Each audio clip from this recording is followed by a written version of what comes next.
My name is SpiderStaryu, and I welcome you to Spider Chat.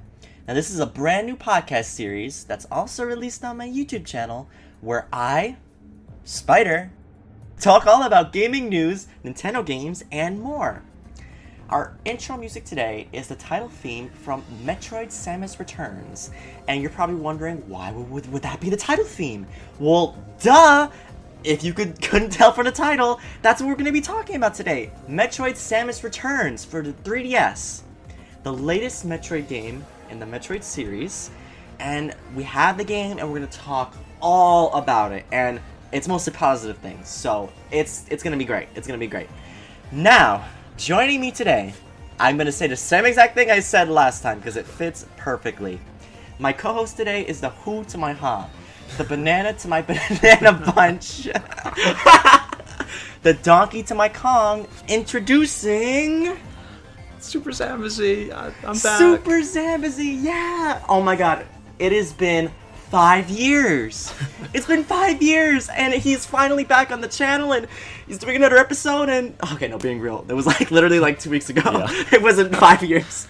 I'm being dramatic. But yeah, this is my friend, SuperZambezi. I call him SZ for short, so you're gonna hear me say SZ a lot more than all that stuff. So, yeah, and this is my friend SuperZambezi. So, just like we did in the previous episode, I think we'll do it again. For people who didn't watch the last episode, SuperZambezi, what is it you do? Oh, yeah, what do I do? I have, Eat in bananas. the past, eaten a lot of bananas, stuff like that, but we're going to talk more about on the internet. Okay. I create images of bananas, of Donkey Kong. Okay, just kidding. Mario Party Legacy. I created that, ran that. Lost Levels podcast, was a co-host, and now I do other stuff online, IGN, CGN Magazine, PC Gamer, stuff like that. That's what I do right now. All right, and also you stream, don't you? Oh yeah, I stream weekly, every single Wednesday. Banjo-Kazooie hacking stuff. Yes, I do that too. All right, so you guys can go check that out on his YouTube channel, SuperZambezi, if that interests you. All right, but we're gonna be talking about Metroid Samus Returns today. So, if you guys didn't know, me and SuperZambezi did a podcast 2 weeks ago about Metroid II: Return of Samus. Now, Metroid Samus Returns for the 3DS is a remake / reimagining of that Game Boy game, Metroid II: Return of Samus. So, I see it more as a reimagining than a remake because so much was changed and added to make it better, so much better. So, we're gonna talk all about what we think about this game, and we're gonna have some timestamps in the description. So, if you want to skip ahead to see some stuff, you can totally do that. But I suggest watching the whole thing because then you get the whole picture. But if you want to do that, you have the option for the YouTube channel. Yeah, you want to listen to the whole thing so you can catch the little comments that we make. Trust me, this is SuperZambezi. He's gonna make a bunch of little comments, so you might want to watch the whole thing. But if you want to skip ahead, you can totally do that as well. Okay, so the first question is this: when did you get the game?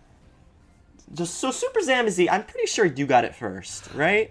Yeah. I'm lucky enough to be one of the first people in the world to get this game because I got an early copy. I actually got it really early. I got about 2 weeks early before the actual release date. In fact, I think I got it in August, which is, whoa. This game came out on September 15th. So I helped. I did the IGN guide for Metroid Samus Returns, so the whole walkthrough, all the collectibles, everything, all the images, that was all me. I did that. So if you use that guide, hey, I'm the one that did it. Thanks for using it. I hope it helped. I hope I didn't get left and right mixed up because I do that a lot. I mix up left and right when I type sometimes. So if I did that, I'm sorry. But hey, if you used it, awesome, cool. But I played it then, and that's when I got it, and I did not, unfortunately, get the deluxe edition. I really wish I did, but I just got the base game, physical, not digital, and yeah. All right, and also I'll include the link to the guide in the description in case you're playing the game and you want some help, assistance. Okay, I said, I got the game day one. Now, clearly, SC got it day minus -14 or -13, Something like like 13 days before. But yeah, I got it day 1 when it first was released, which I just forgot. It was last week? The 23rd? No. It was the 15th. Yes, it was the 15th, September 15th. I got it as soon as I came home from work. I already had it pre-ordered, so I wasn't worried one bit. I already had the deluxe version pre-ordered. I put $10 towards it, so I'm like, I went to GameStop, I got it, and they asked for the amiibo Metroid and Samus amiibo, but they didn't have it there, so I had to get it another way. But yeah, I got it day 1, and I got the deluxe edition, which comes with a soundtrack of Metroid Samus Returns, so you can have all the great music, and you can put it on your iPod. Oh, so good, so good. But you know what's interesting? I don't know if you know this, SC, but European people who have this game actually got a more deluxe version of Metroid Samus Returns. I was just looking it up right now because I'm like, we have to talk about it because it was so much cooler. So yeah, for people who don't know, if you're not European, if you are European, you lucky devil you got an amazing deluxe version of the game. So I believe what SCR you're looking at right now. Yeah, I have it right now. Tell me what it comes with. So you get a steelbook retro case that looks like an old Game Boy cartridge. It looks really nice. You get a little what do you think? What do you call the thing that you pin to your shirt? A pin? Literally a pin? Like Just a button? a pin. It looks like some kind of pin. You get a morph ball keychain. You get the same soundtrack. You get I don't know what that is. It looks like an art book. Did you get an art book with yours? No. No, there's an art book. And in addition to all of that, you can even take the game case and you can flip the cover, and it has the old Metroid II cover. Well, that's the same for America game. But only the deluxe edition, right? Because mine doesn't have that. And I just have the standard. Yeah. Okay. Yeah, for the American version, you can flip it to be the original Game Boy case if you want to do that. So at least you got that. That's good. So, wow, Europeans, man, you lucky kings and queens, man. You guys got all that stuff. You got so much stuff. I'm so happy for you guys, but I wish I got some of that stuff. At least a keychain. I wanted the keychain. Oh, that'd be so cool. I would have loved that keychain. But yeah, what we got for the American version, we got, it came in a special box. The box is cool. Then you have the 3DS box inside, and then you have the soundtrack inside. So we get the soundtrack. So like I said, we get the soundtrack, so that's cool. And then, like what SC said, you can flip it, the artwork around, so it could be the original Metroid II Return of Samus artwork. So you can do that. But yeah, man, keychain, pin. Oh man, you guys get so much stuff, and I think that's so cool. I wish I got some of that stuff. I really wish they had some of that stuff for the American version. But what are you gonna do? Yeah. Next question. Here's the next question. We're gonna talk a little bit about some of the abilities that were added to this game. So one thing that was added to this game was the melee counter.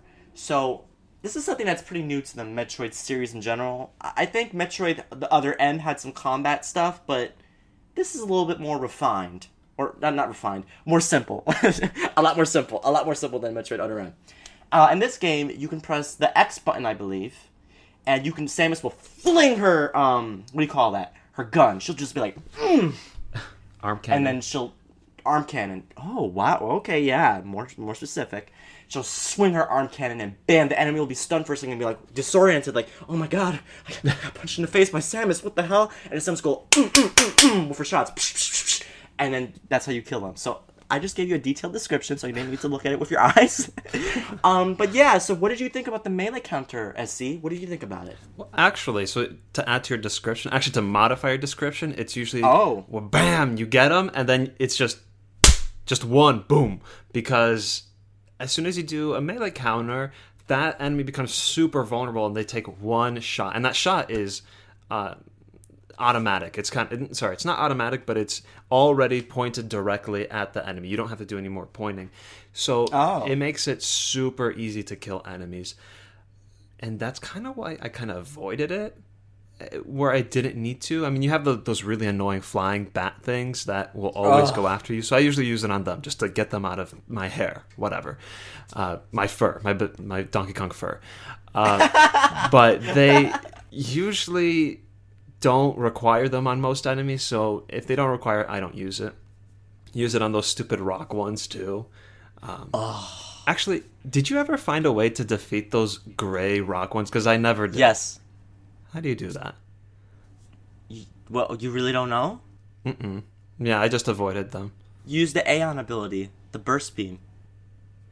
Oh, okay, so I did know that, but I usually just avoided using that. Oh, okay. Okay. I was gonna say, like, whoa, you didn't know? What's funny is I didn't know at first.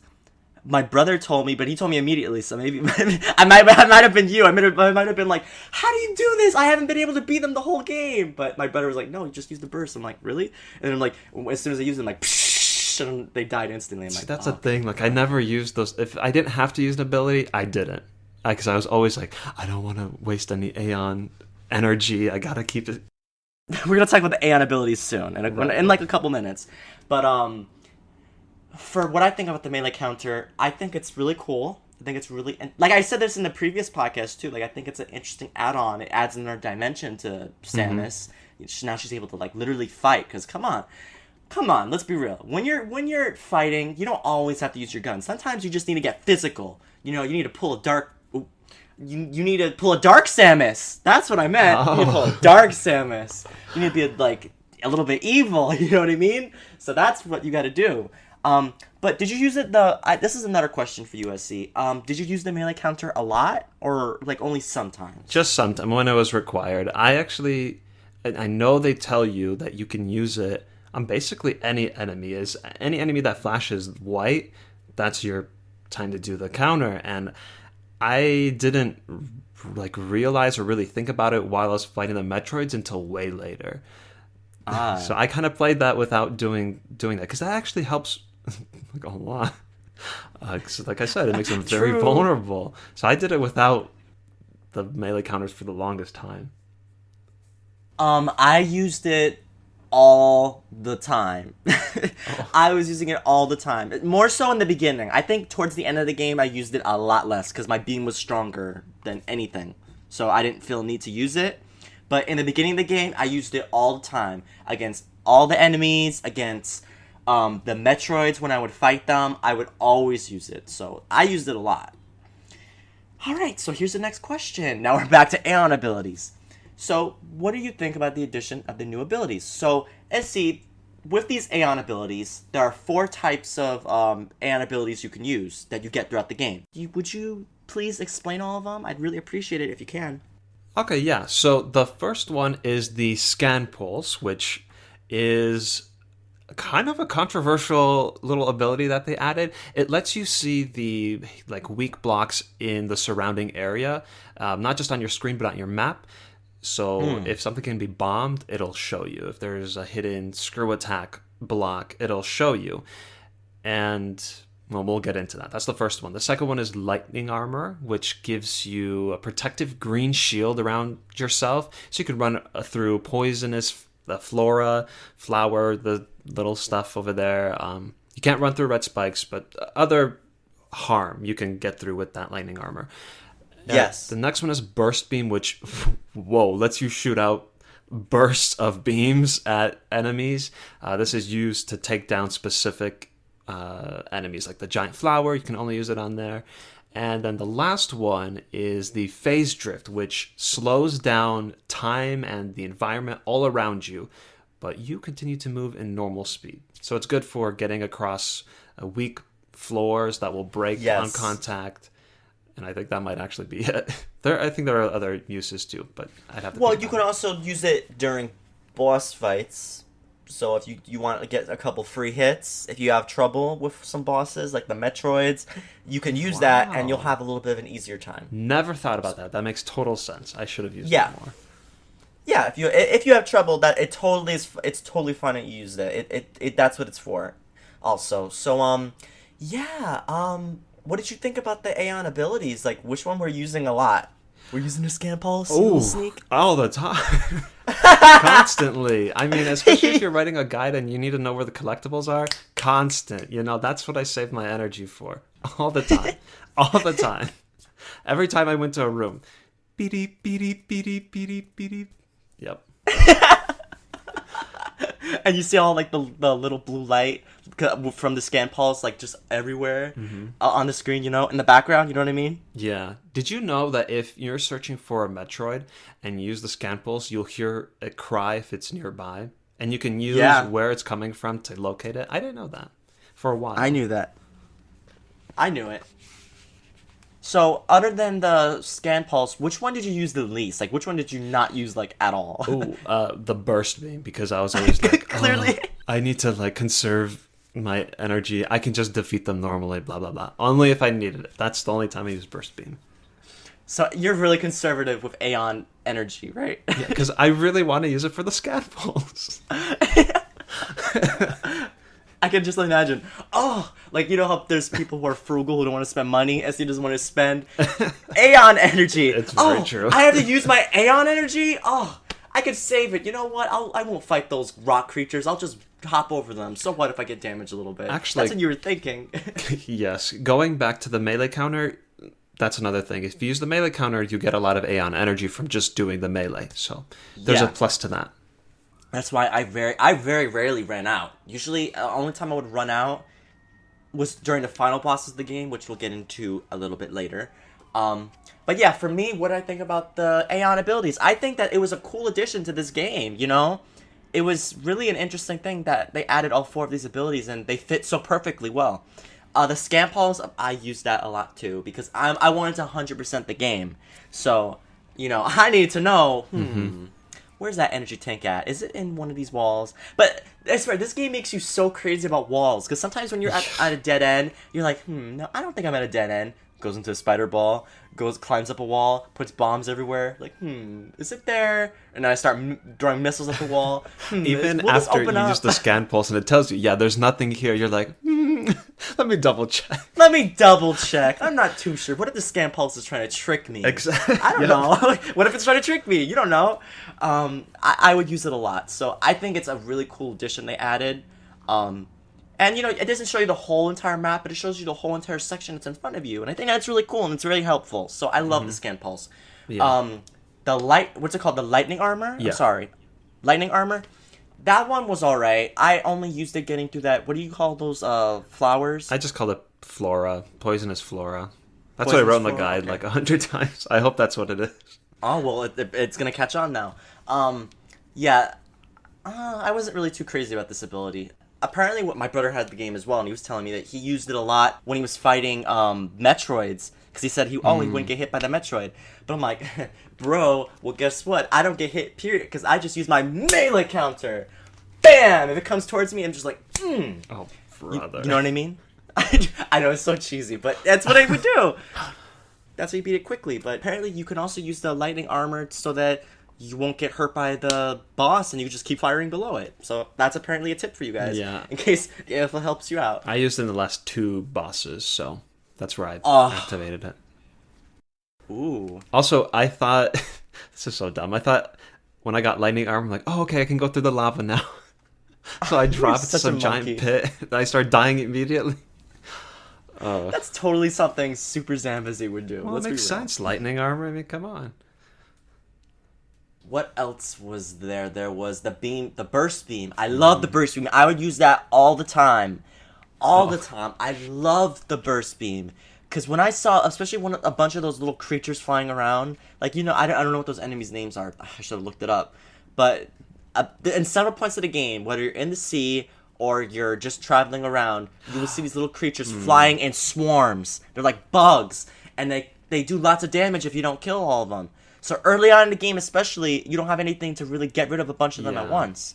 So that's why the burst beam comes in handy, because you can just be like, pshh, it just destroys all of them. Yes. And then you get all your Aeion energy back, and you get energy tank and missile stuff back too. So I would use that. I would use that one a lot. I would use the burst beam a lot. And I would also use that against the final boss. Very useful. Really? I'll tell you. I'll tell you later. Sense, but... When we get to the final boss, I'll tell you later. Just remind me. Okay. And then the final one, the Phazon Drift, is that it? Phase drift. Did I say it wrong? Phase Drift, thank you. I use that sometimes. I didn't use that a lot, but it's also very useful in getting bosses, like I said. The lightning armor and this one is very useful in just getting some momentum with the boss. Like, if you're not really sure how to do it, it can, like, give you, like, some help so that you don't get damaged, or that you can see what pattern they're trying to do when they go slow and you're going fast. So it can help a lot. So, and also, like what SC said, it's totally mandatory to get certain energy tanks, certain missile tanks, certain stuff, you know, because you have to go over weak ground. And that ground, I hate that ground so much, that you go over and just immediately you fall through. Oh, Yeah. I hate that. But it comes in handy a lot. So, yeah, overall, these Aeion abilities were very useful in this game. And they added this to this game, and they made sure that it was used a lot. So you had several times to use it. And I think that going forward, I'm interested to see where else the Aeion abilities will appear in future Metroid games, because I think it's a great idea that you wouldn't really classify as weapons, but more as, like, well, abilities, little upgrades. And I'm really interested to see what else they can do with this idea. And it goes along with some, like, lore and history of the Metroid series. So it's something cool that they added. I'm happy with these new abilities. All right, great stuff. So now we're going to talk about even more abilities. Now, these are just basic abilities that have been in other Metroid games, but we would like to talk about because these abilities were not in Metroid II. So let me go to all of them. The Charge Beam. That was actually added in Super Metroid. That was where it first appeared. The Charge Beam, so you can charge your beam. The Gravity Suit. The Gravity Suit allows you to go through water and other types of ailments and not be harmed. So you go through water, you won't go slow at all. You go quick, just as normally as you go. And then you can go through fire and other stuff and not get hurt. The Grapple Beam, allowing you to grab onto certain areas, to swing across like a monkey, a certain Donkey Kong would. Super Missiles, as they imply, they're missiles that are super. They do a lot more than missiles. And then Power Bomb, bombs that are Powerful. basically powerful. Yeah, you see, he gets it. Yeah, the Power Bomb covers the whole entire area, so it will get everything. And you need to use the Power Bomb a lot in the later part of the game. Okay, so I see. Which one were you the most excited about? Because these abilities have been in the other games, but which ability, like, you were like, oh, this fits great? Because, you know, these abilities weren't in Metroid 2. So which ones were you like, oh, this fits in well? Okay. I don't know if any of them really, like, oh, I wish this one was in the other one. It fits so well. I don't think I'm like that for any of them. But I just feel good to have these classic abilities back. Okay. Like Super Missiles and Power Bombs, I mean, they're nice. There's nothing too special about them. I probably picked the Grapple Beam. I think that adds a lot more gameplay variety. And it did. Yes. So probably that one, the Grapple Beam. Yes, I felt like the Grapple Beam added the most. And I'm so happy they have the Grapple Beam there. Because, you know, actually thinking about it, was Grapple Beam, if you remember, was Grapple Beam in Super Metroid? I believe it was. I'm pretty sure it was. I'd like to know. I'm like 97% sure. Okay, because I know the Grapple Beam was not in Metroid Fusion, and It wasn't? I don't think it was not. And I don't think it was in Zero Mission. I don't think, but I don't know. It was in Super Metroid. It's strange that it wasn't in Fusion. Yeah, and I don't know if it was in Zero Mission either, so... Wow. Basically, my point is that it's cool that they brought this to a 2D Metroid game. And you know what I mean by 2D, where it's, you know, not like Metroid Prime. Right. It's not like that. So that's what I mean by 2D. I'm glad they added it to this. It fits perfectly. You know, I was worried at first when I saw the Grapple Beam, because I didn't spoil anything about this game. I went through the whole thing normally. Because you understand something about me. I am a Metroid connoisseur. I am the king of Metroid. You know there's a Metroid Queen? Well, I'm the Metroid King. No, not like those creatures, but you know what I mean. So I know all this stuff about Metroid. So I wasn't sure if the Grapple Beam would fit with this, but it fits really well, and I'm glad they added it. And you know, it's nice to have the Charge Beam too, because, you know, after playing Metroid 2, I kind of forgot about the Charge Beam. So when I was using the Charge Beam, I'm like, oh, This is what it feels like to charge a beam. It feels so natural. It feels right. And it's so weird not looking back at Metroid 2 that had no charge beam. It's so weird to think about a Metroid game with no charge beam. Because it feels so right to have a charge beam. Yeah, but I feel like I didn't use the charge beam that much, to be honest. What? I used it when I needed to open the doors and when I wanted to freeze enemies for longer. That's about it. Because once you get like the plasma beam, it covers a lot of ground and very quickly. Okay, true. But at least early in the game, I would think you would use it more. Maybe earlier. So next we're going to talk about the amiibos. So a certain monkey named SC, did you get any of the amiibos? I unfortunately did not get any of the amiibos, and I don't already own any Metroid amiibos. So, yeah. No, I didn't make use of any of the features. Damn, that's a shame. But do you want to get any of the amiibos? Oh, yeah. Do you think I don't want that squishy Metroid? Of course I want that thing. I have it, and it's so good. Trust me, when you get it, oh my god, you're gonna love it so much. Because I just love, like, squeezing. It's so cute, and it's just, I love it so much. It's just, it's perfect, and it's great scenery to have in your house.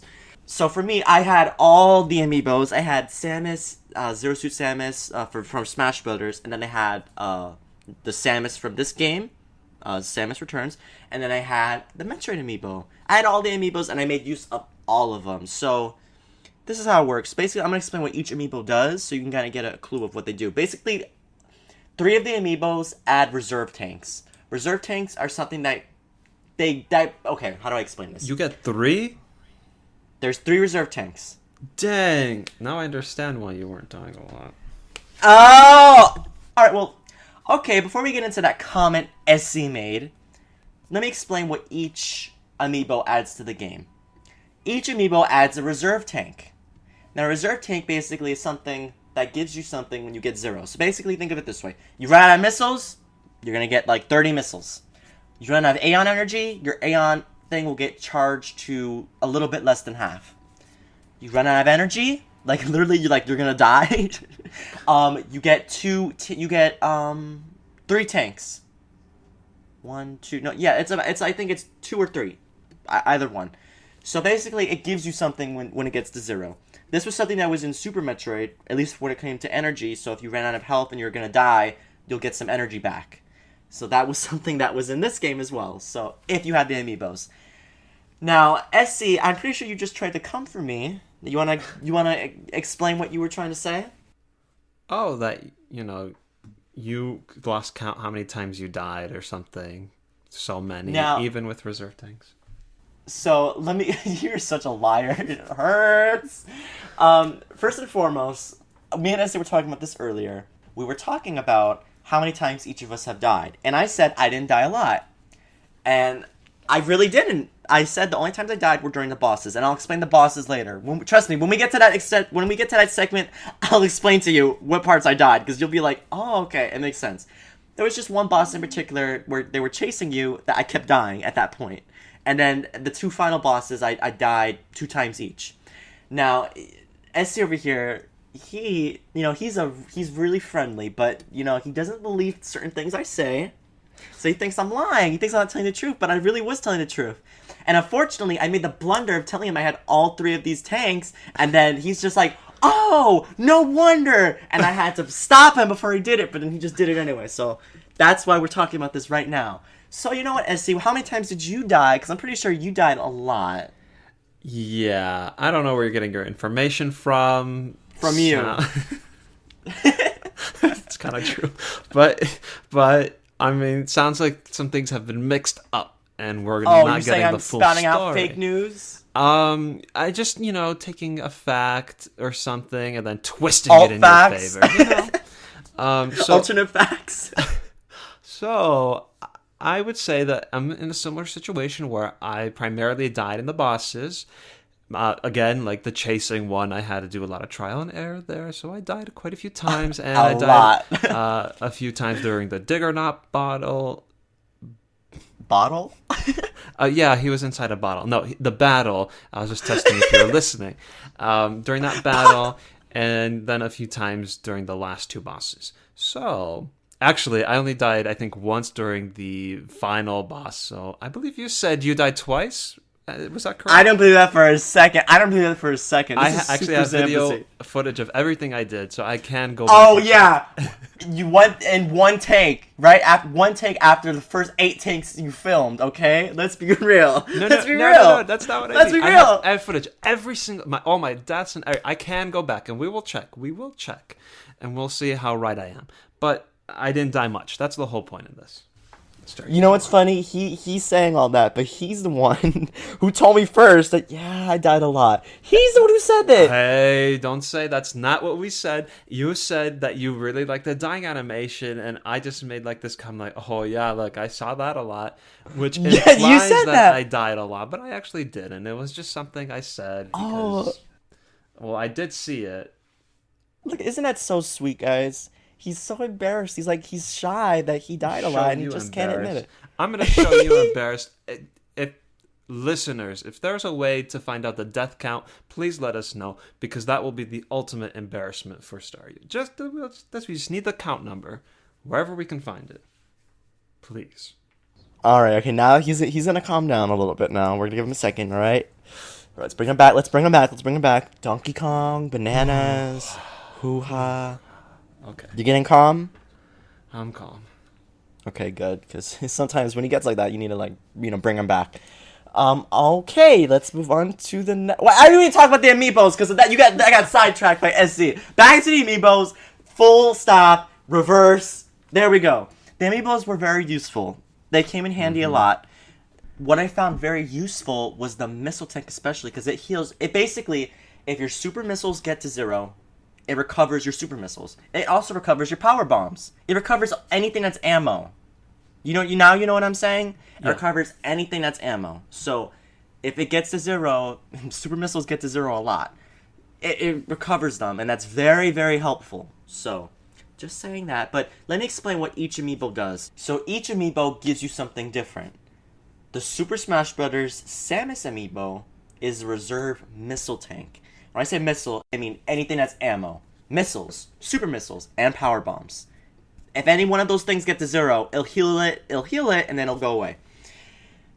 Zero Suit Samus is a reserve health tank. So with the Zero Suit Samus, Super Smash Bros. Amiibo, you get a reserve health tank. It gives you 2 or 3 energy tanks after you die. Basically, it'll stop you dying. The screen will freeze. This whole entire... The last amiibo is the Samus amiibo. The normal Samus, Metroid Samus Returns amiibo. And that gives you an Aeion tank. With the Aeion tank, if your Aeion runs out, it heals it up to 50% or a little bit less than 50%. I would say more like a quarter or like 30%. That's what I would say. So it heals it like that, and then that's it. That's what all of them do. The Metroid amiibo... Actually, this is what the Metroid amiibo does. If you have the Metroid amiibo and you're still searching for a Metroid, it will reveal a Metroid on the map. So, if you're having trouble finding Metroids, use that Metroid amiibo and you can find where the next Metroid is. And you could keep using it too if you want to. I got the Metroid and Samus pack literally when I almost beat the game. So it wasn't too useful for me. But if I was going to go through this game again, I would totally use that, because why not? It would definitely help you beat the game quicker. And, it's very cool. It's very useful to have. So that's what all of them do. And also the Metroid amiibo also unlocks Fusion mode, which gives Samus her Fusion outfit. The mode becomes the hardest in the game. Super hard. It's ridiculous. Ridiculous hard. So yeah, that's what all the amiibos do. So they're very useful, and they definitely help you in the game. Alright, now that amiibo debacle is done, let's talk about the map of the game. Let's compare this map to Metroid 2. So, in comparison to Metroid 2, this game actually has a map. Number one. That's number one. This game actually has a map. So, that's number one. That's already an improvement. And 2, the map is a lot more complex. There's a lot of areas to hide, and a lot of areas that have Metroids are a lot bigger. And a lot of areas that have energy tanks are a lot bigger as well. So usually energy tanks in Metroid 2 Return of Samus would be in the same area as everything else. So it was sometimes in a hidden area, but most of the time it wasn't. It was in an area that was out in the open for you to get. But in this game, a lot of the energy tanks, missile tanks especially, are always hidden very cleverly. So for you to get those tanks, you need to really look on the map. But what do we think about the map differences overall? I'll let you say your first word, SC. Okay, so first I was pretty surprised where, like, take the surface area for an example. In the original game, it's pretty straightforward. You get through and you get to Area 1 pretty quick. In this one, they, like, add a whole other loop that you have to go through, extra rooms, ups and downs that didn't exist. There's a lot more to it. And because of that, they can add more collectibles and new upgrades and weapons and whatever. And I like it. It extends the game in a good way. It never feels like it's too long or it's dragging. It feels just right. And I don't know, that's why when we talk about, like, this game's a remaster, reimagining, whatever, this is getting closer to just a whole new game. It's just so different from the original that it just uses the original as a base. So looking at the map, it definitely paints that picture. The map is a lot bigger.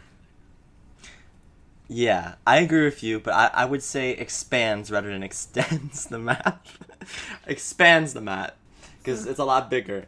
Alright, so yeah, I agree with a lot of what you said. And the map is so different in certain areas. And also just the fact that in the game, there are so many different backgrounds to show you that this is a different area. It feels so different, because in Metroid 2, it was just basically a black background. Everything was a black background. Or like a couple white dots on the screen, yeah. But it didn't feel like it was something very different. But with this game, everything feels different. When I'm in a different area, I can tell. And you can kind of remember certain areas because you can remember, okay, there was a plant there, or okay, there's something in the background there. There's so many things that make certain areas unique that you won't forget for sure. And that's what I love about this game. And also it's in color. Thank God. Thank God. Yep. I need some color to this map. I need some color, just period, in this game. And also, the map is colored a bit, too, to show you which areas have fire. Because in certain rooms of the game, the temperature is extremely hot. I like fire, everything. So it'll show you, like, okay, this area is hot, so the map is red. It'll show you on the map it's red, so you're like, okay, this is hot. You be careful when you go here. But yeah, I love the map. You love the map, too, right? Oh, so yeah, much absolutely. better? Mm-hmm. Okay. And the fact that you have it on the second screen, like, all the time, that constantly used. Constantly. As it should have been in the original. My second screen was my monitor on my phone. Right, your computer was your second monitor. Mm-hmm. Oh. Okay, next question.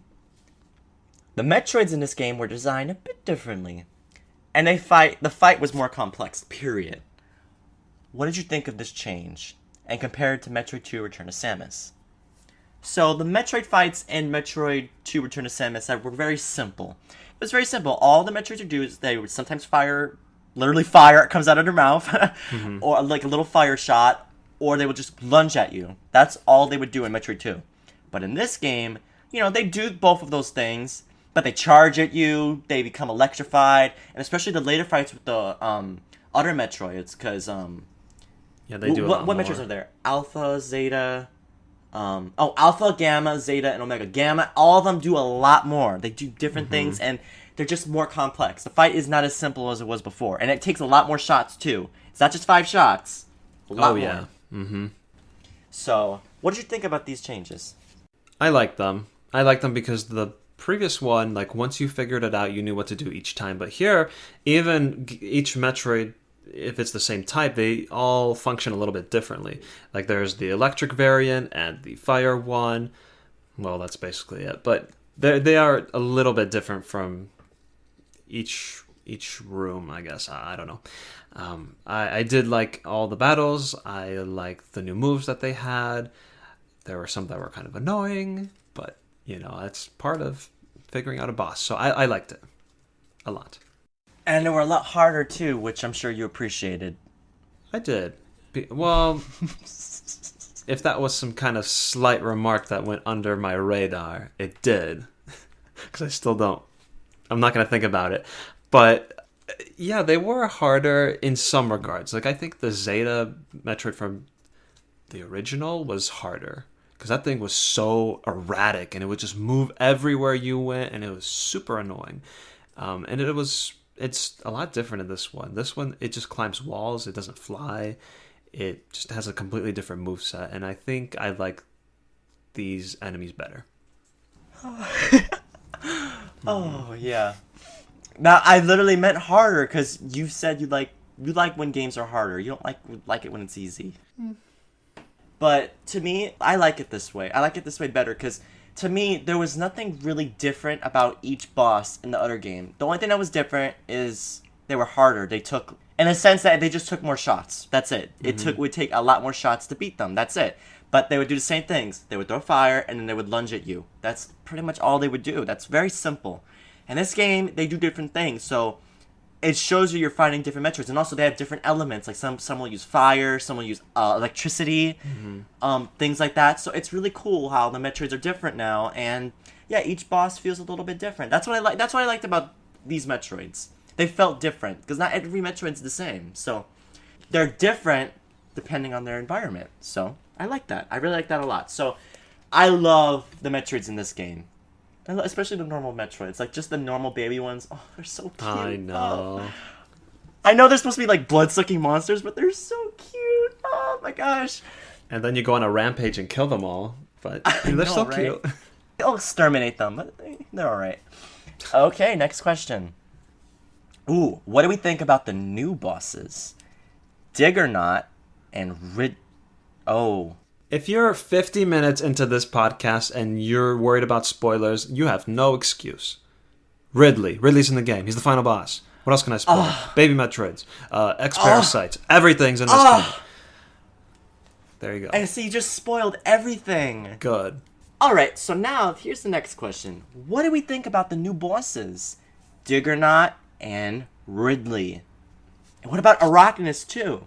Alright, so we're going to talk about all three of these bosses. Let's start with the first one we see, Arachnus. Arachnus gives you the various suit? Oh, no. He gives you the spring ball. Spring ball. I said it first. I said it first. I don't know about that, but... Oh my god, I always want to fight. Yeah, so what did you think about Arachnus? You haven't played Metroid Fusion, have you? I have. Oh, so what did you think about the fight? Oh, well, from Fusion, I don't even remember. And from the original game and this new remake, same old, same old. It didn't jump scare me like last time because I knew it was coming. But, yeah, it's typical boss. Nothing special. It jump scared you in Metroid 2? Maybe jump scare's not the right word, but you were watching where I was like, okay, I'm gonna grab the ball. Oh, and then I just remembered just that. Like, oh my god. And I freaked out a little bit. It came out of its ball. It came out of its ball, and then you just like, because also you didn't have enough missiles at the time. Yeah. Oh my gosh. Don't remind me. I remember all of that now. Thank you for making me remember that. Arachnus was very simple for me. I experienced him in Metroid 2, in Metroid Fusion. I always take him down. That's all I know. Next is Diggernaut. What? Good job. You took him down. That's good. I'm glad you did. Oh, okay. I know I did a good job. I'm sure. Next boss. The next boss is Diggernaut. So, with Diggernaut, he has basically... There's 2 times you encounter him, or 3 times, I don't even know. The first time you encounter him, I'm pretty sure nothing happens, you just see him and then he walks away. Yes. That's the first time. The second time, he chases you down. Correct. Yeah, I was waiting for that. Yeah, the second time he chases you down and you gotta go through this whole entire maze and you gotta be really quick. If you screw up, instantly die. Yep. And what's even more shady is that if you have the reserve energy tank, he will kill you, and then the game will freeze, and you'll get more energy just for him to kill you again. It's like, really? It's so stupid. It's so stupid. That's it's like, awesome. Really? You're bringing me back just to die literally in the same spot? You don't even give me like a second of just invincibility to like avoid it? Oh, so ridiculous. But yeah, that one was hard. Him chasing you. You have to run away the whole time. And then the final time is literally one of the final points of the game. And that's when you get the powerbomb ability. So what do you think about Diggernaut? I think this was a great addition. Some people found it annoying because he was pretty difficult, but I enjoyed everything. I enjoyed the chase because it wasn't like it was a trial and error thing, but it was cool. I liked it. You like being chased. By giant metal machines, yes. And even the battle, it was a tough battle. It might have been the hardest battle in the game, actually. I think it probably is, because it has a lot of phases to it. It has 3 phases, and each of those phases has, like, 3 different sub-phases. So it was a long battle, and he can do some serious damage. And it was another one of those battles where you just gotta play it, learn the next phase, probably die again, but then play it again, get further, learn some more, die again, come back. That whole thing. So it was a very good addition. I really liked it. Well, for me, as I said before, I died a lot during the chase because I did not understand. I really did not understand how. This is what I thought at first. I thought if he bumps into you, what happens is you just get damaged. So, first time he got me, I'm just like, whoa, my 5 or 4 energy tanks all disappeared. I'm like, what the heck? And then the game froze, and then it added more energy. I'm like, oh, okay, I get to come back. And I just died again. I'm like, what? That doesn't make any sense. Oh, that did not make any sense. It really didn't. For Diggernaut's final phase, I only died 2 times, and that was in his final phase, guys, because I did not understand. Oh, this is embarrassing. I don't understand how you have to use the spider ball to climb on him and use the bomb. So because I didn't understand that, I was just like, what the hell do you do? I'm shooting at it. Nothing's happening. So once I got it, then it was simple. But oh my god, that part got me. Did you have to look that especially when he sucks you up? No, I didn't. Okay. Because I didn't know how to do that either. And there were no guides at that point. So I mean, I was writing it, so I had to figure it out myself. And it was, I didn't catch on right away.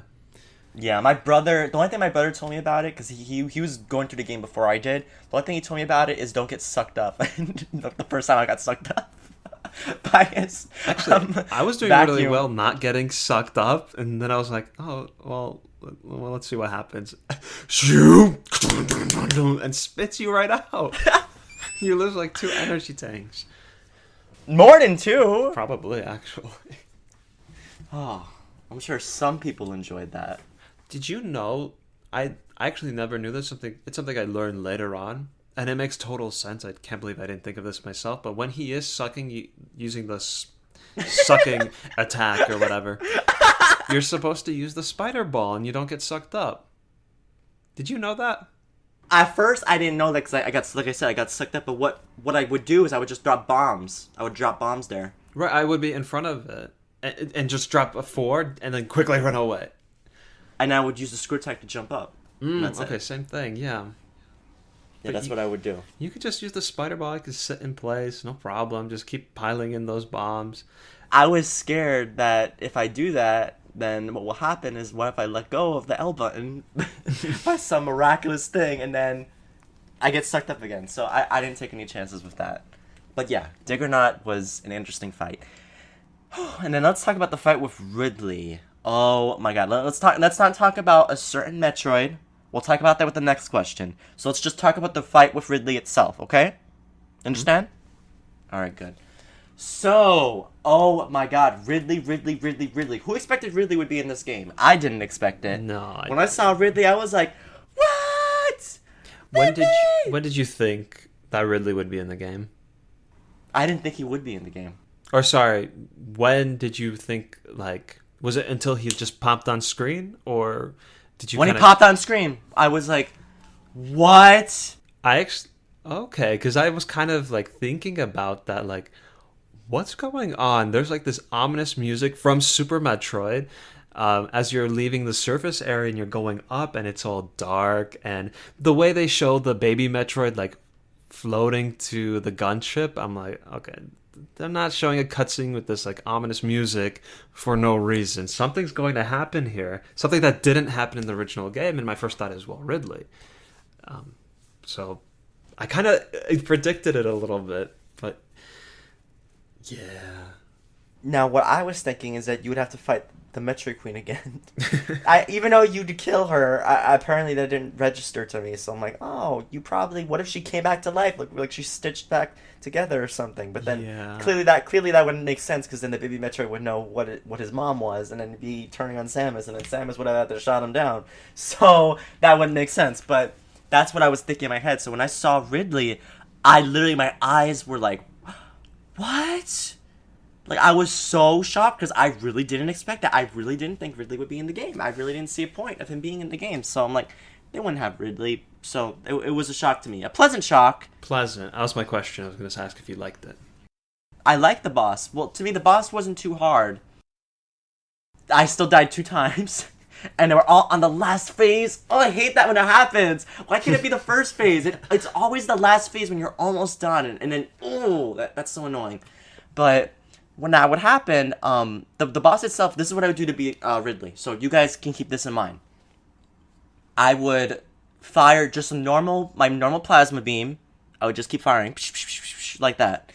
And I would just keep using the screw attack to jump up so Ridley wouldn't get me with the fire, or he would have to waste time. Because Ridley can get you with his tail if you're on the ground. Yeah. Right? So what I would do is I just keep jumping up. Oh my god, my wrist hurts so much after it. But I had to keep jumping up and then fire at him, right? Did your wrist hurt? I think it was my thumb, because I kept doing the spin attack.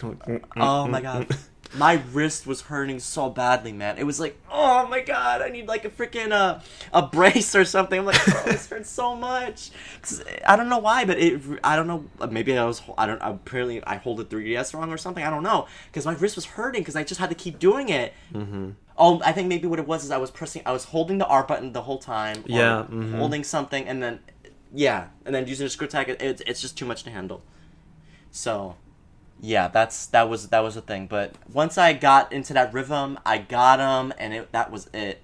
What do you think about the Ridley fight? How was it? I'd say same experience for the most part. Also, like spin jumping, or whatever it's called, screw attacking, jumping constantly.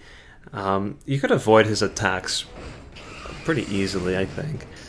So that was very good. So you don't die constantly.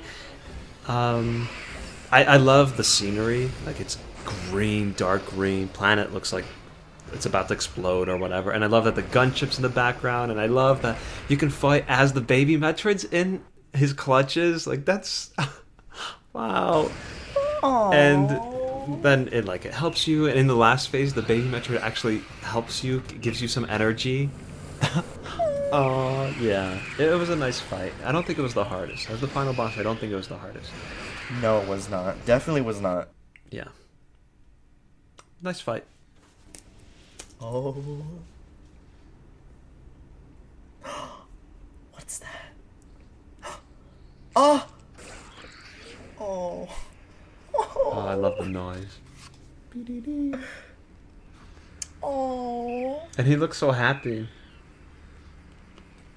Or it, Hey, I don't know. Guy. I call it he. The visor. I love seeing the my visor. God. It looks so bad, though. It's like I could kill this thing and I'll be done with it. I love that. But she's like, no. Samus has humanity.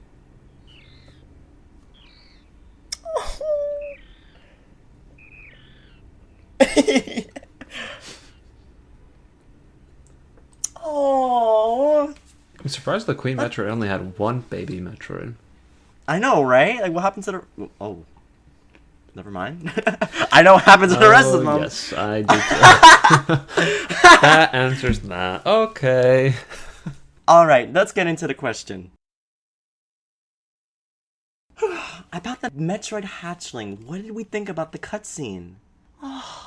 What do we just think about the baby Metroid in general? It's so cute. It's so tiny. It's... Oh my gosh. And I had Metroid II Return to Samus, so I thought it was cute even in that game. So I was like, aw. And those were just freaking pixels. I'm like, aw, it's so cute. But in this game, you just see it so much better. You see its emotion. It's like, oh my gosh, it's so adorable. I just want to hug it. Mm-hmm. I don't know if that'd be a good idea, but I want to hug it. So what do you think about the baby Metroid? Oh, I love everything that had to do with the baby Metroid. That's the whole reason why I wanted to play the original game, and here is like amplified to so many awesome heights. It's a really nice scene. It's really nice having it floating around you for the ending and for the post game. That's so cool. I really love seeing the interactions with Samus a little bit more. Just seeing how she's about to kill it, and then zoom, turns it off. You even get to see through the visor. That was a really cool moment. And I loved all the scenes with the baby Metroid and Samus at the end. Even like when she's cradling it and shooting back at Ridley as he's coming. Oh, it's so good. Oh, it's really good. No. Or even at the very end, inside the gunship, the baby Metroid just like hanging out. It's so cool. Oh, it's so cute. I don't know what she was thinking. She had a heart. I know what she was thinking. She was sacrificing it, but like taking it out and doing what with it? I mean, I don't know what her long-term plans were. What do you think she was thinking?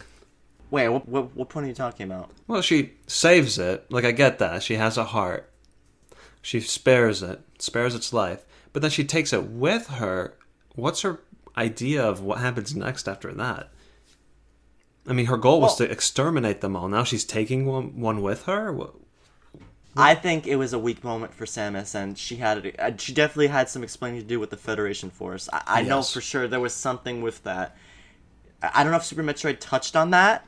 I haven't played Super Metroid in a while. If I played it, I would have all these answers right now. But there was definitely something about Samus got reprimanded for saving that Metroid, because I know the Federation Force took it from her. They kept it in a capsule. I thought she just gave it to them. Okay, now we're on rocky ground right now because I don't want to say the wrong thing.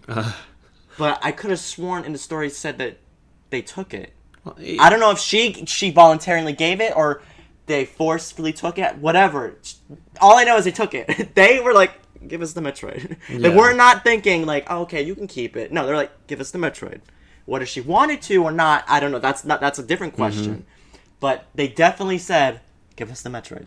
And I like what you said about this is her weak moment, because these are the kind of weak moments I want to see, not like the other M kind of weak moments. No. I didn't play that game, but everything I've heard, I think that's what I said is true. Okay, let me go on a small mini rant. Okay, this is not Samus Returns. This is other M. Okay, we're gonna switch focus for just 1 minute. Okay, just 1 minute for SC. Okay, we're switching focus. In the other M, I'm not going to spoil the whole game for you because you might want to play it, so I'm not going to spoil it, but I'm just going to say this. They made Samus very submissive in that game. You know what submissive means? Mm-hmm. Just very, like passive, like, oh, I don't know what to do. Oh, I'm so lost. And her one savior was Adam Malkovich. And he was apparently like this god that just guided Samus through everything. And Samus was just a weak little vessel who didn't know how to do anything. But Adam Malkovich was her hero who just guided her and just showed her everything. Now, this would be fine if this would take place before the whole Metroid series. Mm-hmm. Like, this was like the first thing ever. That would make sense. Like, maybe she was a weak girl originally and then she grew into a strong woman. That would make sense. But this took place after Super Metroid, before Metroid Fusion. Samus is not a weak girl. They made it seem like Samus was this weak person who was very submissive, did not know anything, was just very lost. And that's not who Samus is. Now, Samus has represented something amazing for, women in gaming. How she's a strong, female character. And, and it's what's important is that female is not really a part of who she is. It's just that she's strong. When people play Metroid games, at least for me, I don't care that Samus is a girl. What I care about is Samus kills these baddies and she does the job. That's what's important. So, the whole game focused on Samus being weak and submissive to Adam Malkovich, and I didn't like that. And a lot of people didn't like that. Do you understand now? Yeah. I mean, I think what I said still applies. That, like, this is the kind of weak stuff that we want to see. Yes, I would rather this weak moment rather than, she just doesn't know anything and she's lost. Right, because this is something I believe. Like, I believe this is something she would do. What you described, that doesn't make sense. It just doesn't make sense. It doesn't sound like Samus. It doesn't sound like Samus. Mm-hmm. Okay, back to Metroid. Samus Returns. Okay, there we go. Back to Baby Metroid. Okay, calm moments. Baby Metroid. Okay. Now, what I was going to say was, adding on to what you were saying, I really, really love that moment because it was very, very emotional. I love how you can tell what Samus was thinking without even seeing her face. All you saw was her helmet. But just that close-up, you saw Samus was troubled. She's like, what do I do? What do I do? She's looking at this cute little thing in front of her. She's like, all it would take, one shot, bam, dead. Metroid species extinct. But she just had so much trouble because, you know, the little thing was like in her face. It's smile. It, you know, it doesn't have a face, but it's smile. You could tell it was happy. It was like, oh, like it loved her. It looked like it was very happy to see her. And it was just a very confusing moment for Samus, and she didn't know what to do. It was very troubling. And I love that moment. And what a lot of people don't know, for people who don't know the Metroid series as well as like someone like I do, or maybe you do, I see. This moment is a very pivotal moment in the Metroid series. The baby Metroid holds so much for what happens in later Metroid games. So much. It holds everything for Super Metroid. It holds a lot for Metroid Fusion, too. It just holds so much. The story is so strong, and it invokes these other great Metroid games. So the fact that we got to see this in 3D, the fact that we got to see this in clear and just with so much emotion, it was 10 out of 10 for me. That whole moment. Just, oh! So good! So good. Yeah, but really, really, being serious, it was really good. I love that moment. I could just keep watching it. It was great. And what you were describing when she was fighting Ridley and she was holding on to the Metroid. Oh my gosh, it was so cute. I love that so much. Oh. Yeah, I love that baby Metroid, and I love that moment, and it was just great. So that was my opinion of the baby Metroid moment. Is there anything else you want to say? Is there anything else you were thinking or whatever? I think we covered it pretty much. Yeah. Okay. Samus Returns had a huge update in visuals and audio. What do you think of the revamped areas, and do you have a favorite? So, this was a question created by SZ, so SZ, I think you should definitely start this up. Yeah, the reason I did it, because, I think it's such a great update in visuals and audio. I'll just do audio really quick because it's pretty short. They actually have music tracks in this. It's not just all bleeps and bloops. You know, it's got something going for it. And it has a lot of remixes from Super Metroid, some Metroid Prime thrown in there too. It all sounds really, really good. Especially the actual, like that SR388 theme. I love it. It sounds so good in this too. Even though it plays in like two rooms. Yeah. It's still really great. And I really, really, really like the revamped areas. Not just because they look different, you know, original black and white, but because they add so much detail into the backgrounds. And like one of them, you've got these like mechanical pyramids, and there's like machinery going on in the background. There's one where there's all these crystals.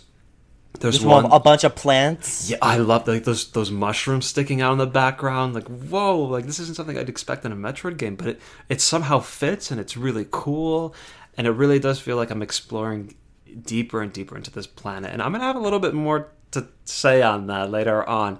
I have this whole thing I want to go on, but I really enjoyed what I saw in the background. And like the Chozo labs that were abandoned. Oh, so cool. And that, especially that plant area, they definitely took some stuff from Metroid Prime, I think. They took some, like, ideas, because one thing I know is that plant area reminded me so much of the plant area in Metroid Prime. You know what I'm talking about? Which plant area? Because I think there's a few. It really reminded me of Talon Overworld from Metroid Prime. So that's why I especially love the plant areas of, you know, the game.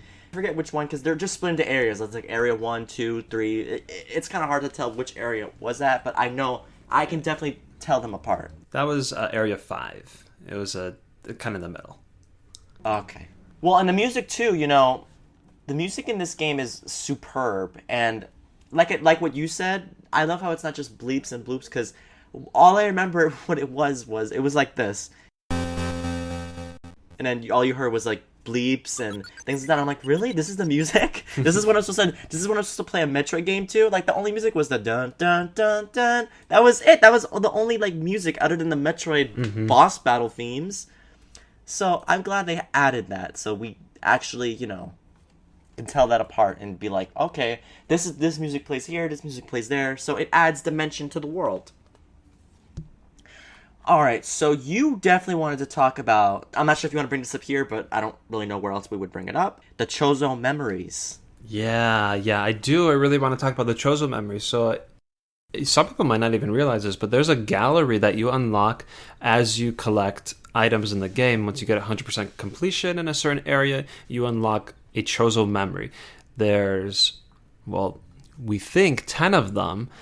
There's actually a secret 11th Chozo Memory that freaked me out when it happened. Spoilers! Oh my gosh. Yes, spoilers. Because you get it after you complete all 10, you unlock this last one. So you view these Chozo Memories, and they're just still images that you can use 3D on. They look really good in 3D. And once you view the last one, the screen like blurs out and goes red.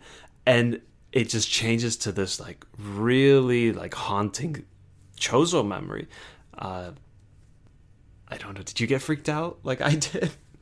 Well, I wasn't looking at the Chozo Memories the whole time until literally the end of the game. Mm-hmm. Is that when you unlock them?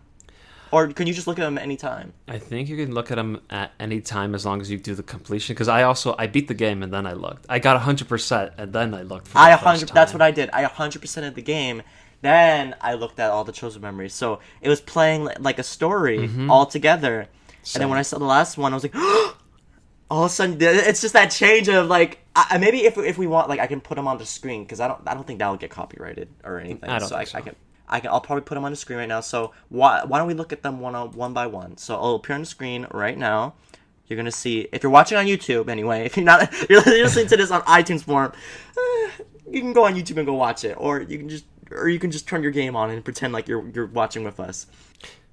Okay, so I can go through them really quickly. You can go through them. Yeah, explain them. I'll just keep going, and if you want to interject, just go for it. Absolutely. So this is Chozo Memory number 1.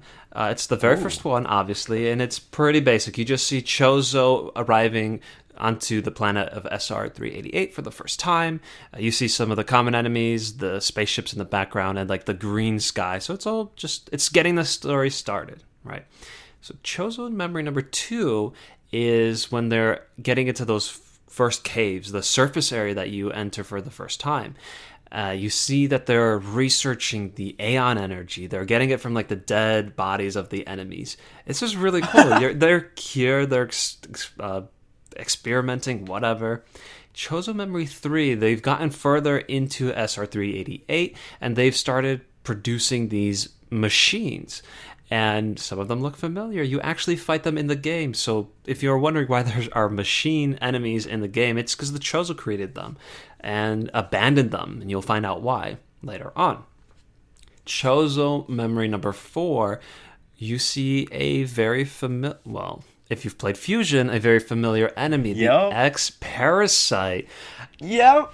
Okay, so this, if you don't know, this is a deadly organism that originates from SR388, and they like to take over other life.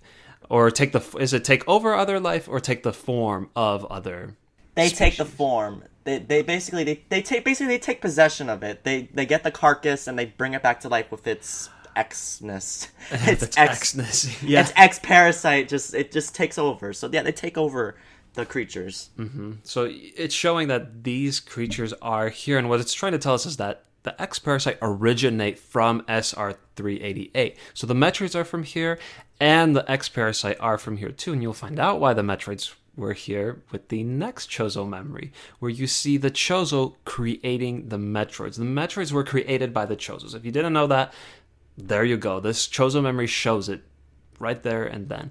And the reason is because they need a way to combat the X-Parasite, because they realize that it's a big threat.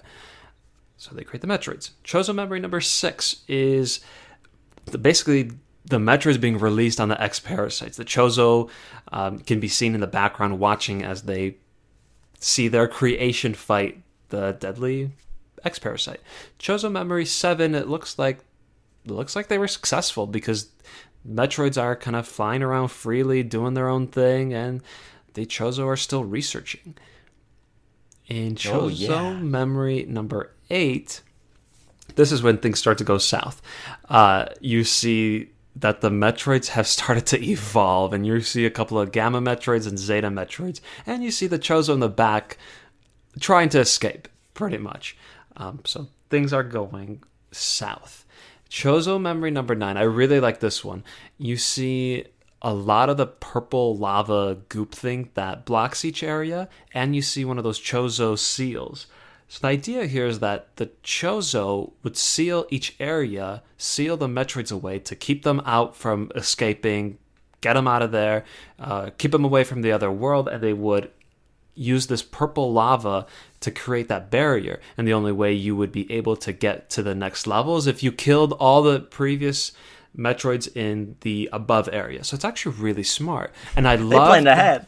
Yeah, they did. And I love that explanation, because even in like the original game, I didn't think about it much, like why there was purple lava and whatever. And when I was playing this game, I was kind of like, okay, Chozo Seal's good idea, but I mean, it doesn't really explain why they were here. This one single image does.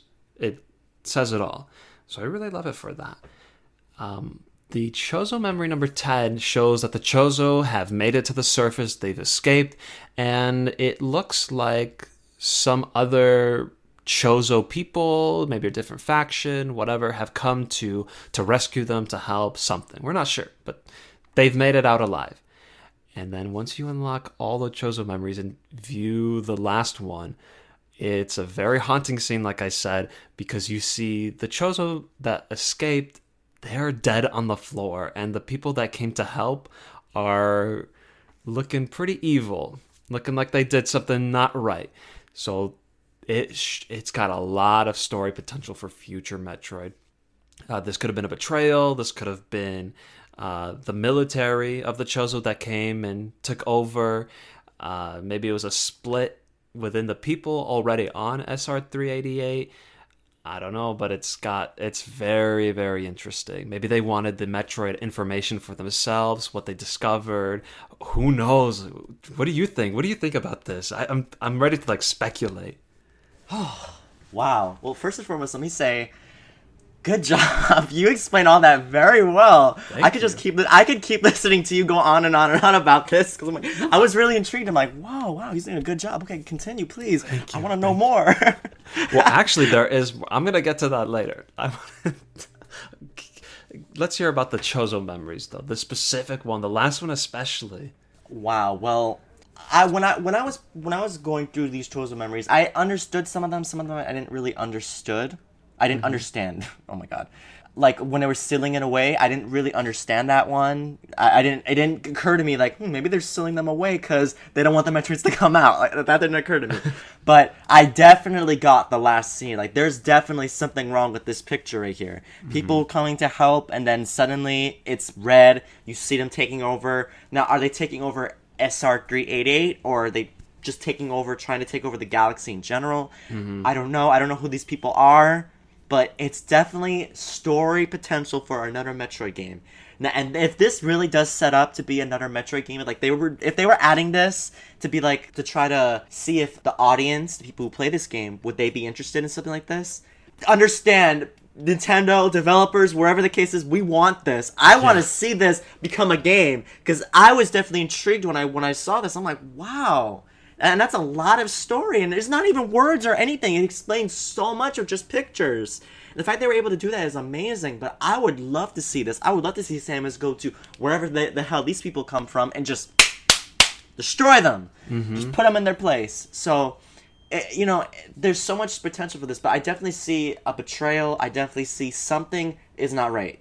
I don't know if they're dead. The Chozo people are dead. Yeah. Or are they wounded or what, but something's not right. Yes, something's definitely I want right. Samus to get to the bottom of it. Mm-hmm. What's especially interesting is because everything that we know about the Chozo from lore and just little hints that we get from all over the games is that they're generally a peaceful civilization. I mean, like, they created lots of weapons. Like, don't get me wrong, they have a lot of weapons and like uses for, I guess, evil, like potential uses for evil.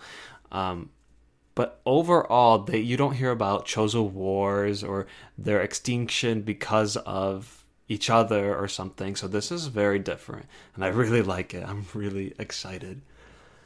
This game has definitely lit a fire under the Metroid series in general. And what I mean by that is I feel like people who play this game, if you're a Metroid fan, it renews your love for Metroid. I feel like we needed a game like this. We needed something like this.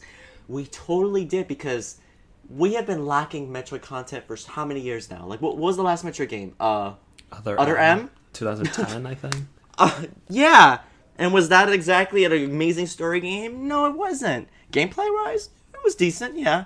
Story-wise, no, we did not get an amazing story. But with this game, we got the full package. We got a great story, and we got a great game. And there was not even a lot of words or appeared on the screen or anything. We just saw pictures, and we knew what happened. We can understand it ourselves. And that's what I also like, that it leads your imagination on. Like, what do you think happens? Yeah. Like you see the final picture, what do you think happens? Is it a betrayal? Is it something else? Like, what do you think? And that there's so much interpretation that could happen. It's just, it's so good. And just like, I know we purposely left out Federation Force, which was last year.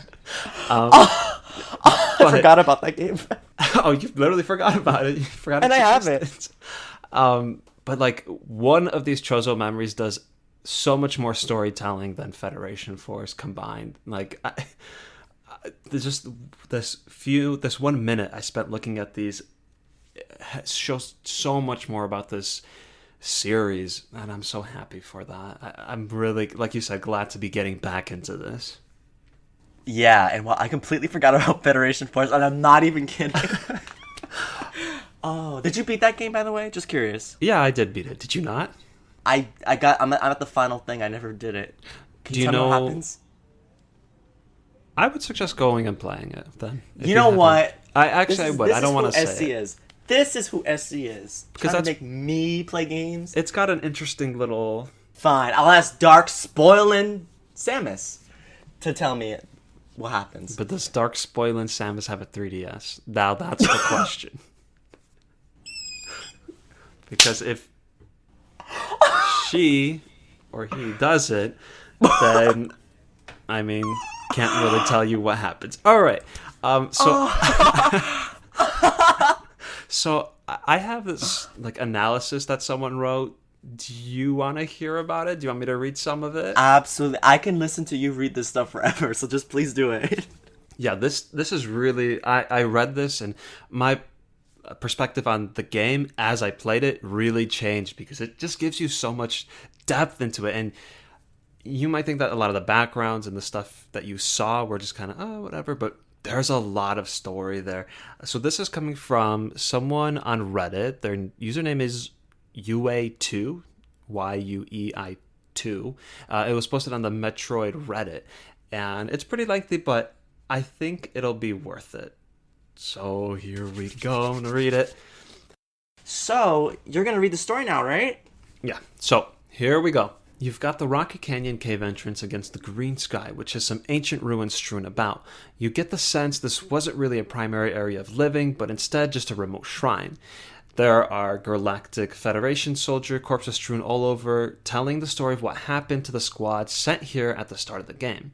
You go deeper and you arrive in a dank area filled with broken down machines. You don't know what those machines are for, but you can tell that this place was a place of production, perhaps a refinery. Nearby, you later find crystal caves filled with all kinds of amazing stones. What these stones were used for, you can't tell. But there are signs that they were being mined, and you can sort of fill in with your imagination that these minerals were likely used in the creation of the stone and steel work you see around the game. Also, close to this place is lots of lava-filled areas dotted with lots of robots and signs of various defunct machines that seem to say this place was a smithy, where they produced the robots. Together, it creates a narrative that this section of the planet is where production happened. They mined the stones, refined them, and then smith them into the metal and machines you see all over the world. You've got highly industrial areas with grand dams that water cascades over, though you can't tell at the time where this water goes. you get the idea that there used to be a lake here. One that the Chozo blocked off, either to produce water run technology or so they could safely go deeper and build the worn bits of ruins you see around. The rocks shown the sign of no real plant life or foliage indicated that they either removed it or more signs that this area used to be underwater. As you go deeper, you can find underwater catacombs with strange creatures lounging about or coming in and out, indicating that while you can't visit, there is, in fact, a network of underwater tunnels. Go even deeper and you'll eventually discover the water pools all the way down here to create a lush environment filled with water and all kinds of life. Was this the place Chozo civilization primarily lived, or was it simply where they grew food and other produce? There is minimal industrialization, but you can still see signs that there were once buildings and structures here that have largely vanished, leaving behind only metal skeletons. The water seems to reach its bottom point at what looks to be an underground alien-like spring. The rocks show signs of erosion and shapes reflective of water trickling down, and the location of various bits of plant life, like what appears to be alien moss, indicates humid, moist area, probably heated by being so deep underground. That was a long sentence. What is notable is the spring-like caves have little sign of civilization, and yet when you go even further, you arrive at the most mechanical area, a computer science facility, and an area heavy in ruins. The Chozo Memories then put all of this into context. The initial caverns that are natural looking were what the Chozo first found, and they began their studies on Aeion energy. It really wasn't an area where they lived, it was simply where they first landed. It's not long after that they started production of their robots, using materials found on this planet and building their colony. All the smashed robots are lesser digging and building robots. You can see Diggernaut in the background of a number of shots showing he was the primary tool for really drilling down into the earth. As they were terraforming and going deeper on both sides, they eventually reached the spring area. You could tell this by the crystals, the color, and the stone in the picture of the Chozo memory, where they discovered the X-parasite. The reason there was minimal civilization seen there is because the X-parasite made it far too dangerous to continue to live. They had to pull back and find a way to deal with the horrible threat their digging had unleashed. The lab you explored turned out to be the science lab where they produced the Metroids. The big ruin-infested area near the end, with all the machines, used to be the location of the Chozo's main civilization shown in the picture. The other canyon-like area with big temples in it is where they finished the production of Diggernaut, according to the pictures. But they had to abandon it when the Metroids started to mutate. The purple areas that all look the same look that way because they were artificially created in order to seal back the Metroid threat. It was intended to be a temporary seal until they could deal with Metroids properly, as shown by the gate revealing the location of the Metroids in the area and requiring their destruction to join the acidic water. However, it's unclear what their plan was and what happened to the Chozo if they survived the Metroid and the X, until you get that final memory, where it's revealed they called for help and another group of Chozo warriors responded, only to betray them for reasons unknown, but likely because they wanted to steal the various advancements the SR-388 Chozo had done with stuff like the Aeion energy and the Metroids, leaving no one left behind who was aware of the threat of the X. The decimated culture and robots were ultimately caused by the X parasites, the rogue Metroids, and this new Chozo faction laying waste to the world. As for Ridley, actually, that doesn't come out of nowhere, and it instead builds on a lot of lore of the world. It's been officially acknowledged that Prime 1 through 3 happened between Metroid 1 and Metroid 2. Ridley's appearance here being half metal, half organic, and later us seeing his empty metal claw all exist as a way to subtly explain how Ridley has transitioned from his metal form back to his organic form in Super Metroid. In addition, Ridley, upon arriving on this planet, prioritized the baby Metroid, not Samus. What this tells us is he knew that Samus was driving the Metroids to extinction and came to get some before she finished, arriving just before she left. How did he know this? Because of what Prime 3 established. The Space Pirates had their claws in the Galactic Federation. They have spies and make deals with a corrupt sect of its members. As such, this is a Prime tie-in. Their spies reported to the space pirates about Samus's mission. Ridley rushes there after some recovery and arrives too little, too late. Samus leaving means mission accomplished, but she has a baby Metroid, so there is still hope. Their fight further explains why Ridley would have such a perfectly timed attack just after Samus brought the baby Metroid back, because thanks to this fight, he knew that Samus had taken a baby Metroid off the planet and would have taken it to the Galactic Federation. Wow. That's it. Oh my gosh. I feel like every single Metroid fact and every story I've ever known has just suddenly just all connected into one giant thing. And it's weird. But doesn't this show, like, how much lore is in just the backgrounds that you see, the areas, like the machines and the giant buildings? Like, that's all there for a reason, and that tells a story. Just the background, it tells a story. And this analysis by, let me read his name again, UE2, he really ties it all together. And I mean, this is just, a lot of it's speculation and analysis, so it's not like confirmed to be right the real deal, but that's pretty good analysis. Exactly. Wow. Well, good job, YUEI2. Yes. And good job, SC, reading all that. Wow, you did a good job. Oof, I was getting into it that a was little a bit. lot. He was getting into it. Towards the end, I could tell, like, he was, like getting focused. Wow. This is a weird feeling, because I really feel like everything I was thinking about, like, was tied in, and it all just makes sense. It's weird. I didn't think all of Metroid makes sense, but this makes sense combined together. At least the analysis of it does. Even the stuff with Ridley, because some people were like, oh, well, why does he appear in this game? He wasn't in the original. How could it be? Like, I like the explanation. That explains a lot. Exactly. Especially the going from metal to back to organic. Because in Metroid, the Prime series takes place before 2, so you're fighting Meta Ridley over there. You're not fighting the real one. Yeah, I mean, so but I guess sense. that's and technically... Super Metroid too, yeah. Yeah. Oh, now what do we do with ourselves? So I don't know. I feel like anything I say is not going to be as good as that. Damn, I wish I wrote something that good. Whoa. All right. Well, we have 2 more questions left, so why don't we get into them quickly and then we'll close it off. Right? Yeah. All right. Here we go. Overall, how different is this game compared to Metroid II: Return of Samus? How different is it, SC? Oh, just a little bit, right? One you want to actually play, so. Sorry, one is actually more enjoyable to play. That's very true. I don't think I'm ever gonna play Metroid 2, the Game Boy one, ever again. I feel like I wasted $3 now.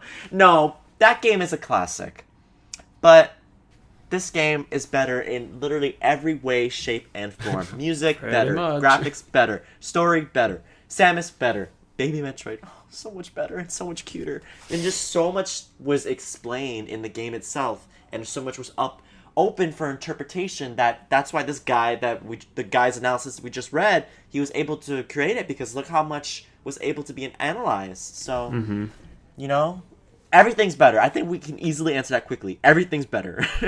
Yeah. And last question. Do you think this game will be the start of more 2D Metroids? I sure hope so. You know, this is my favorite style of Metroid game. You know, like I said, I love the Metroid Prime series. I have always loved the Metroid Prime series. It's a great series.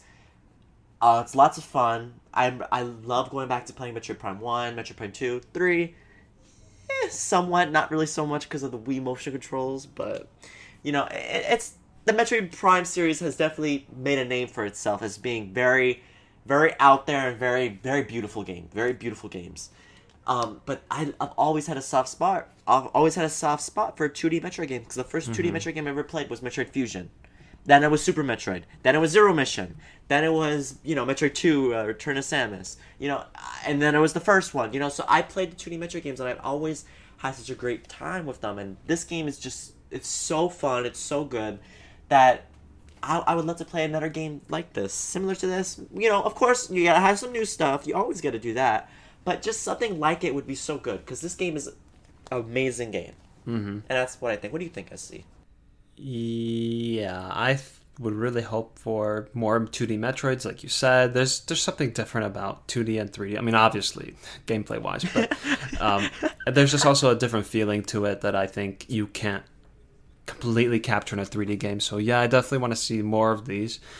Do I think there will be more? That really just depends on the sales.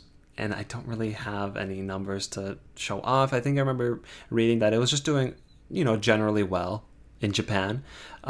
Here's one thing that I know that I can confirm is that we won't be getting another Federation Force because that game sold piss poor, and I know Nintendo knows. I know you know. Yes. I know that. So I will not see another Federation Force. I mean, if the dislikes on their YouTube videos didn't tell them, I don't know what will. Because that was like literally a history maker where something got so many damn dislikes that it got so many dislikes that there were petitions to cancel it. So I think they know. I think they know that, yeah, Federation Force, not the way to go. Not again. Even though quick disclaimer is that, like, overall, I think Metroid Federation Force is it's okay. I don't think it's really that. I wouldn't say it's a bad game. I would just say it's all right. It's a blank game to me. Yeah, like especially when I compare it to the other Metroid games. There's so many good Metroid games. I know. I think a multiplayer Metroid co-op game can be done. I just don't think Federation Force was it. No. Nope. Whew, and we've reached the end of our podcast. Wow! That was something else. That was a lot. But I'm someone, you guys heard this if you watched the previous episode. I am someone who is literally a diehard fan of the Metroid series. I've loved Metroid for as long as I can remember. I've been a fan of the series. I'm a stick to the series. And, this is just a new game that's just so incredible. And, I feel like if you're not a Metroid fan, this is a good game to start. If you have a 3DS, come on. The 3DS has an amazing library of games. If you don't have a 3DS yet, I think it's time to get one. And it's time to get Metroid Samus Returns, among other Metroid games. And I swear, if listen here, guys, if Christmas comes around, all right, and you ask mommy and daddy for Federation Force and not Samus Returns, that's a problem. There's a problem. I'm gonna get a petition against you guys because that's not excusable. Okay, Samus Returns. I think that's the game to get this holiday season. So much so. I think it's time to get it now, but for people who can't afford it now and they wait till Christmas to get these types of games, it's definitely a great game to get. 100%, I recommend it. Yes, without a doubt. Essie, anything you want to say or add? I agree with everything you just said, and I will also start a separate petition if you do that. So don't do it. Don't do it. No Federation Force. All right. Well, thank you, SC, as usual. I appreciate so much that you're here and you're doing this with me. I really appreciate it. Thank you for having me. No problem whatsoever. And let's get into our ending information. So I'll go first. This is Spider Chat. Hello.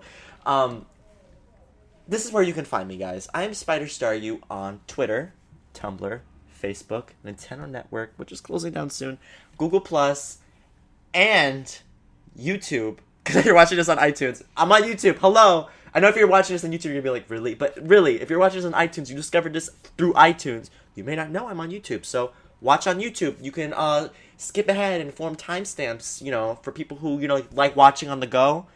So that's very useful if you want to just stop and watch later. There's timestamps so that you can totally do that if you choose to. And yeah, SpiderStaryu everywhere. And SC, where can we find you? I am SuperZambezi on Twitter, Nintendo Network, which, YouTube, PlayStation, Xbox, anything you could think of. Okay, back up. Not everything you could think of, but most gaming things related. Look up SuperZambezi and I'll probably be there. All right, and one more thing I want to add. Steam. Sorry, Steam. I want to say Steam because Staryu and I and a certain Dark Boo also play a game called Paladins. Dark Samus. Dark Samus. Interchangeable. We play a game called Paladin. So if you want to play that with us, we are totally up for it. Oh, I'm speaking for myself. I'm not speaking for Staryu. Yeah, sure. If you're good at it, Sure. No, I'll play with anyone. You know, I love playing that game. That game is lots of fun. Yeah, if you want to play with me sometime, absolutely. My Steam. I also have Steam. It's SpiderStaryu. One thing I wanted to add is I'm playing through Pokemon Gold and Silver right now. I have Silver and I'm playing through it. I made some really funny posts on Miiverse. So Oh, I need to go check. if you want to check that out, it's on Miiverse. It's SpiderStaryu. Look it up. See who my rival's name is. It's funny. Trust me. Just go look it up. If you know me, it's funny. All right, guys. That is the end of this podcast. Once again, SC, thank you so much for being here. You know I appreciate it so much. Love having you on here. And, yeah, hoo-ha. And, our outro music, before we go, our outro music is the surface area theme. The da-da-da-da, da-da-da-da. So good. So good. So good. And, yeah, I will see you guys in the next episode. So, goodbye, everyone. Bye.